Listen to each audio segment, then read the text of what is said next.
we're gonna freshen up these 3 stacking enclosures from Reptizoo for my small snakes. So that's my 2 hognoses and my Kenyan sand boa.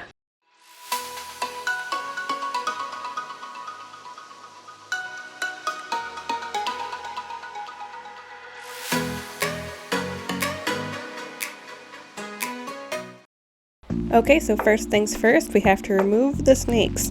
So I'm setting up temporary little bins for them. So this one is for Rumble, my tricolored hognose. So just keep me a simple paper towel, hide, water dish. Don't judge me. I do use a snake hook for him. I got bit once. He doesn't like to be handled. It is what it is. That's our relationship. No judging.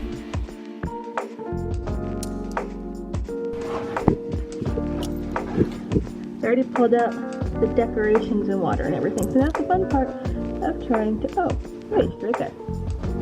Alright, so Tootsie's out. So now we're going to empty out her enclosure. And then I just used my little dustpan and sweeper to empty out the enclosures. If you don't have one of these for your reptile room, you need them. They're a must-have. It makes it so easy to clean up little messes or scoop out substrate. I use mine all the time. And then I just gave them a much-needed deep clean and scrub before fitting in their new backgrounds. So Penelope, my western hognose, has a background I made years ago that's still in good shape and works really well. But my sand boa and my other hognose need new backgrounds. So these are universal rock panels I had from a previous project that I just cut to fit into both of these. And I'm using silicone that I've used in the past, but the nozzle was all full and gross. So it ended up coming off, and I just ended up squeezing out the silicone into my hands and just spreading it everywhere that way. It ended up working. So once again, we're not judging here.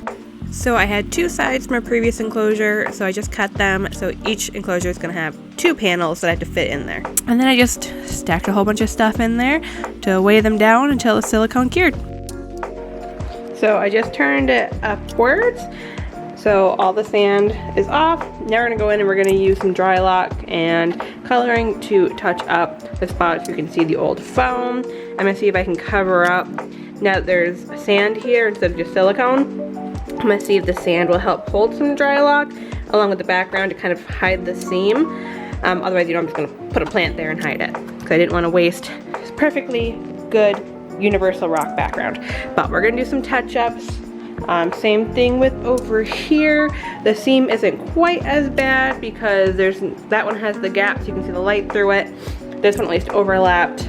And I'm hoping that I can use some dry lock and coloring to make the sand match a little bit better. But again, I can just hide it with a plant or like a stick, some pork bark or something, worst case scenario. But yeah, so we're gonna go ahead and do that. I did not have the patience for color matching, so essentially what I did is I just took whatever colors I had and I just did a dry brush over the top of the stone. That way at least where the crease was, where I had added color, at least it was throughout, wasn't just color in that one spot. And then because the paint was wet, I threw the sand back on top, hoping that maybe some sand would stick. And then that color of sand is mixed throughout. So in the morning, we'll flip it and we'll see if it worked. But yeah, if it didn't, oh well, I'm done. So I can set the enclosures back up. All right, it's the next day. Let's see how well this worked.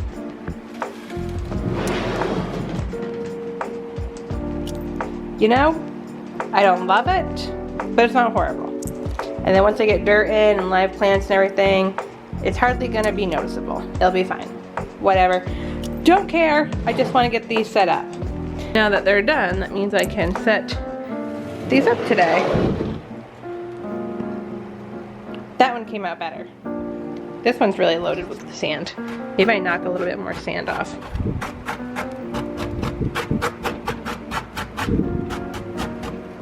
So there are the 2 backgrounds for the little snakes. This one will be for Tootsie because she's on the bottom, which means I won't see quite as much of it, so that's not going to bother me. And then this one will be for Rumble because he goes on top and he's like the display. Okay, so now it's time to put the small stacking enclosures together. You guys have been asking me for a while about wheels with the Reptizoo stacking enclosures, and I said eventually I will try the wheels. Reptizoo was kind enough to actually send me wheels so that I could be ready to go. as soon as it was time to set them up in the basement. So this is my first time opening them up and looking at them and checking them out. Those are some heavy duty wheels. So the corner of the enclosures just slip right in.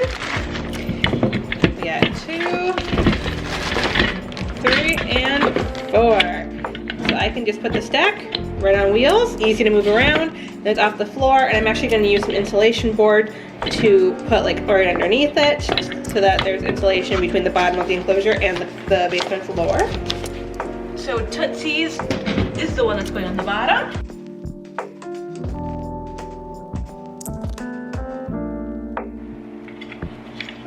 So they actually like click on, so they're just sit on.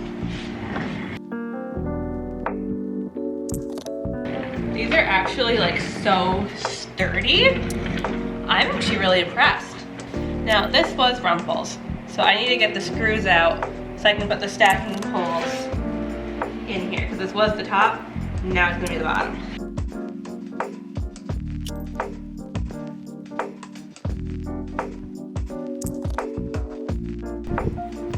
Alright, so I've brought down Penelope's.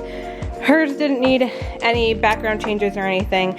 I will eventually empty it and just kind of redo all the substrate because it does need a deep clean. But I'll do that after everything is all set up.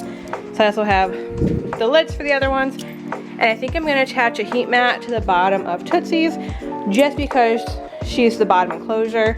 Just to make sure there's enough heat coming in and the floor isn't going to cause any issues at nighttime with it being too cold. But like I said, I am going to put insulation board underneath too to also help with that. But I'm going to put the heat mat just as a precautionary measure as well. But I will also measure the temperatures too, so I can kind of see what it's doing.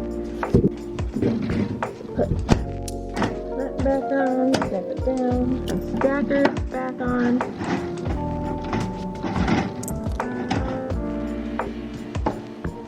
Get your nose out of the way. There's my missing stacker for this enclosure. Boom. There we go. Alright, everything is in. Alright, there's 2. Now we're gonna put the last one on. Alright, the stack is in. I do also want to note it's not actually going right here. I think my plan is actually it's gonna go on the other side of the pillar, but I've got all these enclosures over here. So for right now, it's just gonna go here, because the stuff for right here isn't actually here yet. So I'm just gonna leave it here for now because it's easy enough to just wheel it around. All right, timer set up. Lights are in. I'm gonna let it heat up so I can see what the temperatures are while I run to Walmart. Then we're just gonna fill them back up with substrate. So I'm using Reptizoo because I have tons of this. And then I'll steal some topsoil and play sand from Lemon's enclosure since she's not in it yet, if I need to. Which I probably will for Tootsie's enclosure because I want more sand in this and she's more arid. Alright, they're set up.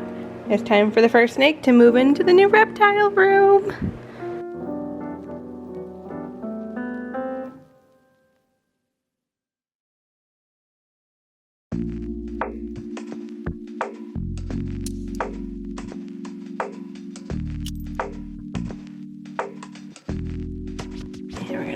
It up. Now I'm going to move Rumple in. He's a little more flighty and a little less handleable, we'll say. So I have to get his water dish and put it in and put him in. But I love how it turned out. And I used this tall stick to hide the crease in the back so you don't see it. And it looks so good. And I can't wait to add live plants back into these. Once everything is set up, I'm going to tackle live plants and put live plants back in all my enclosures. Right now, we're going with fake plants just to make it look nice, but I will eventually put live plants back into all my enclosures. All right, little buddy, are you ready to go to your new home? It's not really a new home, it's the home you've had. It's just in a new location and remodeled. This looks like a fun place to hide. I don't think this was his plant before. I think this usually went to Tootsie, my Samboa. So this is new decor for him. It's what we call enrichment. All right, we're gonna close him up. And what did I do with the key? There it is. All right, so we're gonna We're gonna lock him up. No little snakes escaping on night 1. So then that just leaves Tootsie. So I still have to go out to the garage and get the foam for underneath, so I'm gonna do that right now. So I just realized while editing this that I'm missing a lot of footage. Like, I never recorded Tootsie's enclosure for you, never showed Tootsie going into her enclosure, never really showed you the finished products. So apologies, obviously I've been out of the YouTube game for a couple months, so I'm out of practice. Also, I thought this video would just be part of a bigger video moving the animals down, but I had so much footage that I decided just to make it its own video. So apologies that this is where the video ends. But if you'd like to see the finished setups in all their glory, because actually they'll look even better once I add some more stuff to them, stay tuned and subscribe, because once all is said and done, I'm doing a full room tour showing you all of the enclosures, walking you through everything. So make sure you subscribe so you don't miss that. And as always, thank you guys for watching and sticking with me through this reptile room renovation process. I'm so glad it is pretty much done, which means consistent videos from here on out. I'll catch you guys for the next one. Bye!